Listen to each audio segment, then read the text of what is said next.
câncer infantil. A gente vai conversar daqui a pouco com o médico, mas vamos entender melhor e vamos acompanhar agora esse VT. Veja só.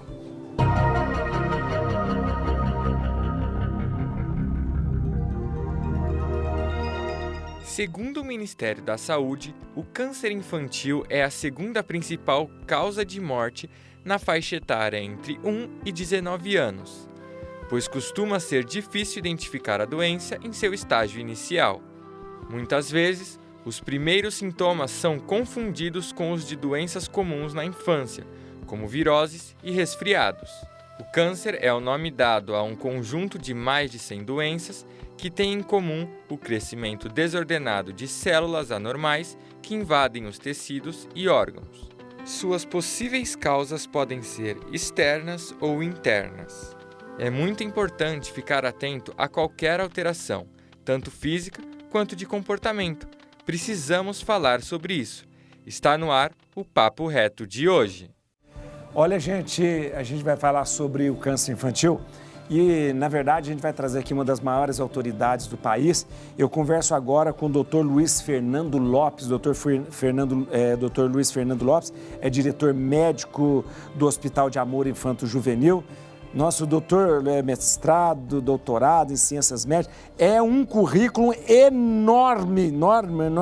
Olha que coisa maravilhosa. Mas eu recebo com muito carinho. Seja bem-vindo, muito obrigado, doutor Luiz, de dispor do seu tempo para nos ajudar aqui a refletir e aprofundar um pouco mais. Seja bem-vindo. Boa tarde, é um prazer todo meu. Vamos às perguntas e vamos falar de um assunto que é tão importante no nosso meio, para poder curar cada vez mais as crianças que estão acometidas pelo câncer. Eu achei muito bonita essa abordagem do senhor, falar assim, olha, é olhar para a esperança. O câncer infantil sempre é um câncer que nos comove muito, né?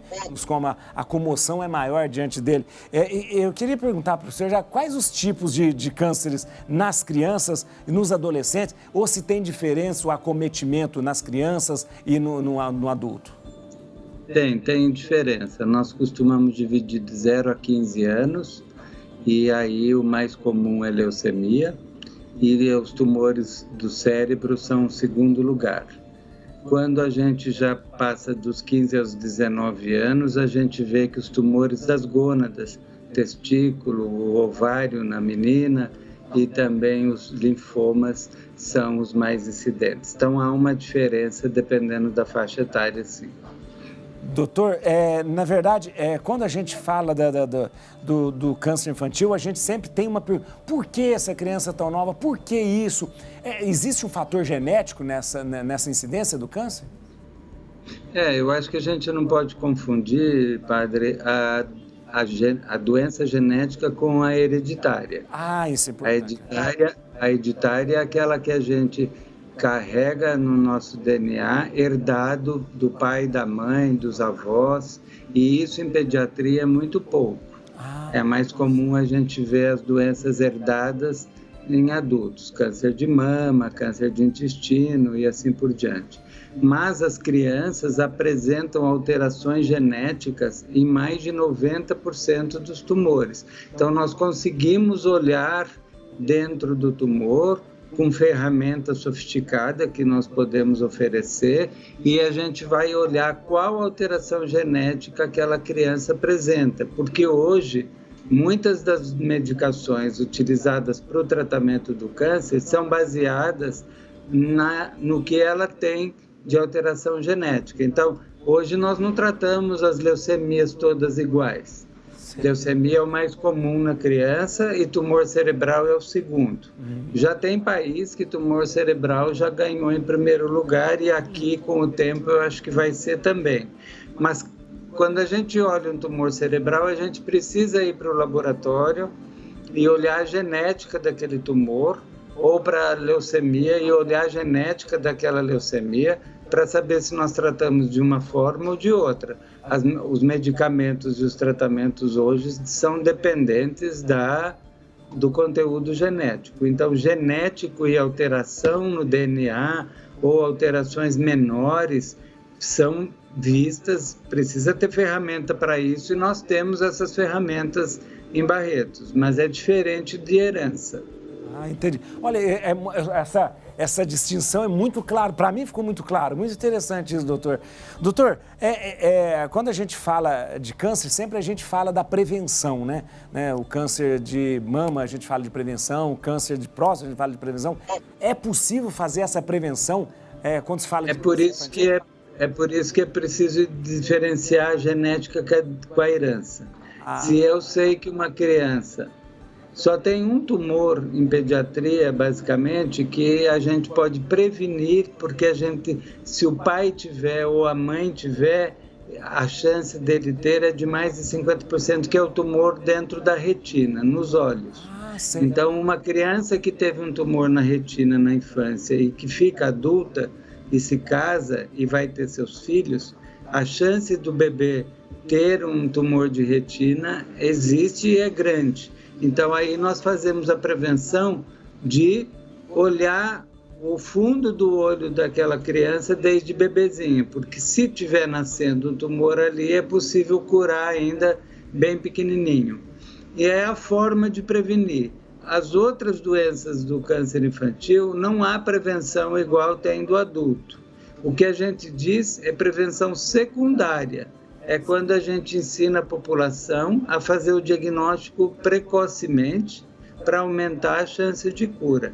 Quando uma criança chega no hospital com pouca doença, recém-diagnosticada, a chance dela curar passa de 90%. Nossa. Agora, se ela não chega, por vários motivos, mas se um dos motivos é o atraso, porque ninguém percebeu que aquilo era um tumor, e o tumor está se mostrando de forma escondida e disfarçada, às vezes chega para a gente já com lesões no osso, no pulmão, no fígado, e é mais difícil curar essa criança do que se ela chegasse. Então, a prevenção para nós é chamada de prevenção secundária. É quando a gente fala do diagnóstico precoce para a gente poder receber as crianças mais cedo. Doutor, o tratamento do câncer em criança é diferente do tratamento do adulto? Alguns quimioterápicos são os mesmos, mas o tumor da criança é diferente do tumor do adulto. Nós não temos câncer de mama na criança, nós não temos câncer de próstata na criança. Temos tumor de próstata, mas não o tumor de próstata do adulto. É mais raro. Então, os tipos de tumores que a criança tem, do ponto de vista de patologia e do ponto de vista da formação dele, biologicamente, ele é distinto. Então, ele responde diferente. Ele cura muito mais. A criança tem muito mais chance de cura do que um adulto. É por isso que a gente briga bastante para que ela chegue rápido. Ela vai sofrer, a gente precisa conquistar a família para que ela tenha suporte emocional para ver a criança passar por todo aquele sofrimento, mas no fim do tratamento a gente sabe que ela vai ser curada. E cura muito mais do que o adulto. Algumas medicações são as mesmas e outras são bem diferentes. Nossa, a palavra do Senhor é muito cheia de esperança, isso é muito bom. Eu acho que para as famílias que estão nos acompanhando, quero até agradecer mais uma vez o senhor pela sua presença aqui. A gente está com uma audiência muito grande e eu acho importante as famílias terem esse suporte, né, e essa esperança também. Doutor, eu vou pedir licença, eu vou falar 3 minutos. Tratamento humanizado, né? Humanizado, é o tratamento humanizado. É verdade. Eu vou só fazer um recadinho e já volto para a gente continuar conversando, doutor. Bem rapidinho mesmo. Gente, a gente está conversando e olha, é muito bom do Hospital de Amor em Barretos, Dr. Luiz Fernando Lopes, diretor médico do Hospital de Amor Infanto Juvenil em Barretos. Olha que beleza, que momento importante que a gente está junto aqui para fazer agora. Vamos continuar a nossa conversa aqui, muito boa, com o Dr. Luiz Fernando Lopes, que é diretor médico do Hospital de Amor Infanto Juvenil em Barretos. Doutor, muito obrigado por estar com a gente aqui. Mais uma vez eu quero agradecer ao senhor. Doutor, eu vou perguntar para o senhor, o senhor pode citar e trazer para a gente e explicar as inovações, né, com esse bom resultado que está sendo feito, principalmente pelo Hospital de Amor, que é uma referência não só para o Brasil, mas começa a ser uma referência também para outros países? Eu acho que a possibilidade de inovar Ela passa pela área dos estudos genéticos, então precisa ter um laboratório de ponta para fazer vários estudos moleculares e, a partir daí, descobrir caminhos e novas drogas. Então, uma das áreas do Hospital de Barretos é o estudo de novas drogas e o estudo para doenças raras que, muitas vezes, não respondem ao tratamento clássico. Esse é um tipo de inovação. Outro tipo de inovação que Barretos tem, e nós utilizamos em criança também, é que nós temos um departamento de cirurgia minimamente invasiva e robótica. Então, muitas crianças hoje não precisam abrir toda a barriga para retirada de um tumor ou para fazer uma biópsia. Muitas vezes nós fazemos isso através do robô ou de cirurgia que a gente chama minimamente invasiva, que também é uma forma diferente de inovação. Então, são várias formas. A gente tem também, dentro da inovação, muita coisa ligada ao tratamento humanizado da criança. Então, várias formas de tratar hoje, elas são diferentes do que a gente fazia até muito pouco tempo atrás, porque a gente consegue ter equipamentos e consegue ter facilidades que vai dar à criança mais conforto, mais alívio para a dor. Então, muitas das coisas também da inovação fazem parte do tratamento do dia a dia.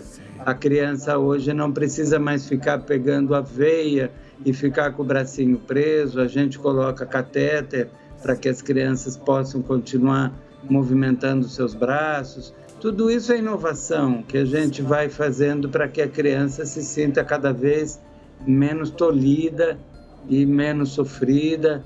E as escolas, né, as classes hospitalares dentro do hospital, para que a criança não perca a aula também. Então, a gente pode falar de inovação na área da tecnologia, na área da biologia e do tratamento das novas drogas, mas também nós inovamos dia a dia quando a gente pensa em oferecer um tratamento mais humanizado para a criança. Doutor, a gente sabe que o Hospital de Amor em Barretos, ele é uma referência nessa humanização, não só em relação às crianças, mas em relação a todo o tratamento do câncer. Agora, como que a gente pode minimizar todo esse trauma, né?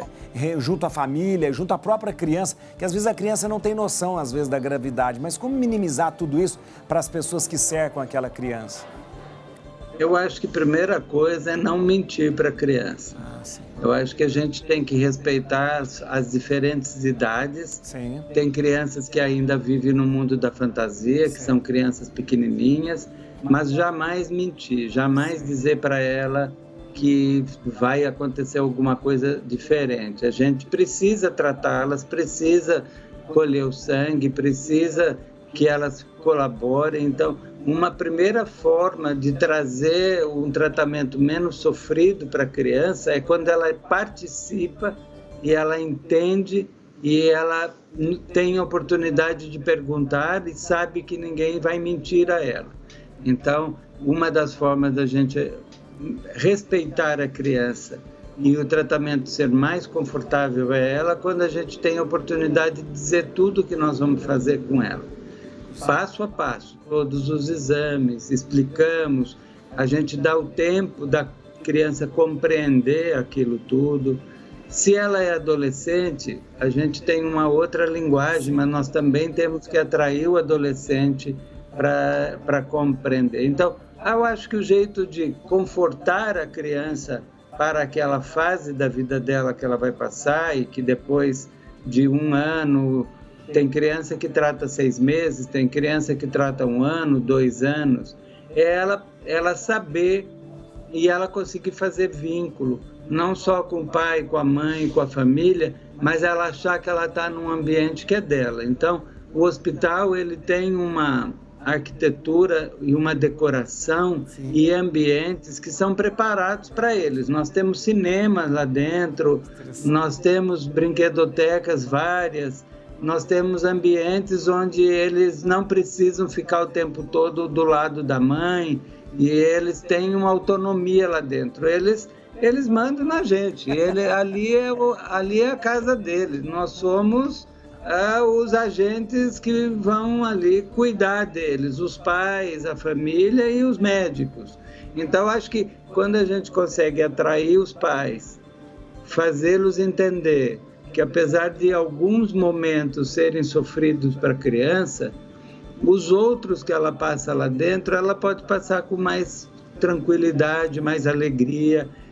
E ela pede, o hospital lá é impressionante, no fim da tarde, se elas choram é porque elas não querem ir embora, porque elas estão na brinquedoteca, porque elas estão brincando umas com as outras. Então, num ambiente que a gente vê que a criança não quer ir embora, é porque ela está no meio dela, ela está feliz ali onde ela está. E ela compreendendo o que ela está fazendo ali, gera muito menos estresse, muito menos sofrimento para ela. Então, a equipe não é só do pediatra, nós temos uma equipe multidisciplinar que atua com a criança. Nós temos a psicóloga, nós temos a fisioterapeuta, terapeuta ocupacional, a dentista, a fono, a físio. Então, cada criança ela é vista por uma equipe completa e todos estão ali torcendo para que aquilo vá bem, que a criança vá bem. Então, ela precisa entender que ela precisa cuidar do dentinho, porque se o dente estiver machucado, não pode fazer químio, porque ela pode ter uma infecção mais severa. Então, ela precisa entender que cada agente ali, de cada área, está ali como parceiro dela, né? E então, a gente trabalha sempre em equipe. Muito bom. Doutor, eu queria agradecer, muito obrigado. Primeiro agradecer porque o senhor, com tantos afazeres, se dispôs a estar conosco. Muito obrigado. Quero agradecer pela clareza e quero agradecer também porque foi muito boa a presença do senhor aqui com a gente. Muito obrigado mesmo. Viu, doutor? Eu é que agradeço e quero agradecer mais uma vez todo o empenho, todo o esforço e todo o trabalho que a Rede Vida faz como parceira também do hospital. Nós somos muito gratos de ter a Rede Vida ao nosso lado em várias ações que nós fazemos para que a gente continue trabalhando da forma como a gente está, com parceiros tão bons como vocês são conosco. Muito obrigado pela oportunidade aí de falar um pouquinho do nosso trabalho. Bom, obrigado. Gente, eu conversei com o Dr. Luiz Fernando Lopes, diretor médico do Hospital de Amor Infanto Juvenil. Realmente o que ele falou, quem conhece o Hospital do Amor é a coisa mais impressionante. A parte das crianças, você nunca acha que está no hospital. Você acha que está num parque temático, é uma coisa impressionante. E o que ele falou, se há algum choro das crianças ali, o choro é para não ir embora. Muito impressionante. Olha, eu queria deixar aqui, eu queria lembrar aqui só alguns dados do Hospital de Amor de Barretos. Excelência em Oncologia, o Hospital de Amor fechou 2020 com mais de 1 milhão de atendimentos realizado a mais de 220 mil pacientes, vindo de mais de 2.300 municípios de todo o estado do país. Você imagina, o Brasil tem por volta de 5 mil municípios. Vieram pessoas de 2.300 municípios, ou seja, metade do país. Metade do país. Viu? Olha, um recorde de cobertura. Isso no ano de 2020, no ano de pandemia. No ano de pandemia. Foram realizados, gente, em torno de 25 mil internações, 250 mil quimioterapias, 9.500 refeições servidas por dia. Tudo isso 100% de forma gratuita. Hospital de Amor de Barretos. É isso mesmo. Olha, é para a gente ajudar mesmo. Quem quiser ajudar vai entrar em contato agora com o Hospital de Barretos, 0 operadora 17 3321 5400, 3321 5400. Entre em contato. Entre em contato. Olha, você pode entrar pelo site também, hospitaldeamor.com.br, hospitaldeamor.com.br, também no Instagram, Hospital de Amor. Na verdade, eu me emocionei. Eu já tive um sobrinho com 7 anos de idade, que descobriu João Pedro. João Pedro, quando ele tinha 7 anos de idade, ele descobriu que tinha um câncer aqui na região cervical, desse tamanho assim, do tamanho de um limão, né? Graças a Deus, fez todo o tratamento e curou. Há 3 anos atrás, a minha sobrinha descobriu um câncer no intestino, né? Jovem com câncer no intestino. fez o tratamento, curou. Meu irmão, há 2 anos atrás também, descobriu mais um câncer também na próstata, curou. Na verdade, quem procura acha e quem acha cura. Não esqueça disso.